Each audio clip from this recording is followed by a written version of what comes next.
very important because we need their voice. Question number 5, Dr. Russell Norman. E te mangai o te whare tēnā koe, to the Prime Minister. Does he stand by his statement in relation to the share giveaway as part of his asset sales programs that, quote, if the member wants to go to the budget, he will see quite clearly laid out in the government's program the anticipated return the Crown will get and the costs likely to be associated? The Right Honourable Prime Minister. Mr Speaker, the words before the quote are the members, but I stand by my statement which I made on 20th of June. The budget does set out the returns and costs from the mixed ownership program.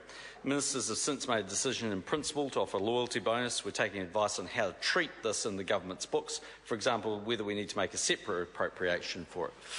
Dr. Russell Norman. Thank you, Mr Speaker. So is the Prime Minister confirming that in his answer to that question, when he referred to the costs likely to be associated with the asset sale program, he was not accounting for the cost of the share giveaway? The Right Honourable Prime Minister. Mr Speaker, firstly I would reject the term giveaway. In terms of the loyalty bonus, Treasury are working out exactly where that might be accounted. I mean, overall what they've said is the total costs, the best estimates are about 2% of proceeds, but that includes a lot of other factors. But they'll come back to us with advice of how it should be appropriated. Dr. Russell Norman. Supplementary. Thank you, Mr Speaker. So given that the government has previously said the cost of the asset sale program would be about 2% of proceeds, or about $120 million, is he now saying that the cost of the share giveaway or bonus scheme will be a further 2% or $120 million on top of that? The Right Honourable Prime Minister. No, I'm not. Dr. Russell Norman. Supplementary. Does the Prime Minister understand that under our constitutional system, governments have to ask the permission of Parliament to spend money, and that Parliament has the right to expect that the full costs of the asset sale program, including the share giveaway, would have to be included in the budget or another appropriation or a piece of legislation before this House? The Right Honourable Prime Minister. The member's making some assumptions which may be incorrect. Dr. Russell Norman. Supplementary.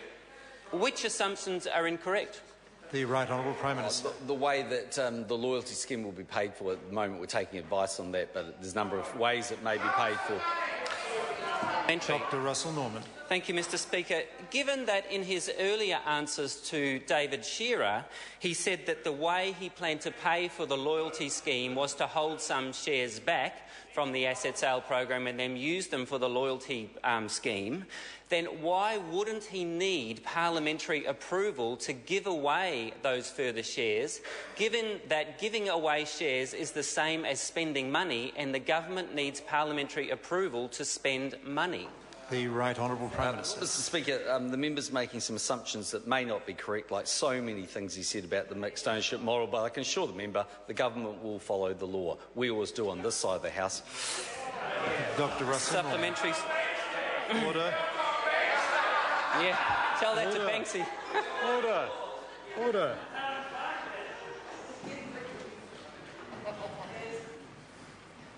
Goodness me. Dr. Russell Norman. Thank you, Mr Speaker.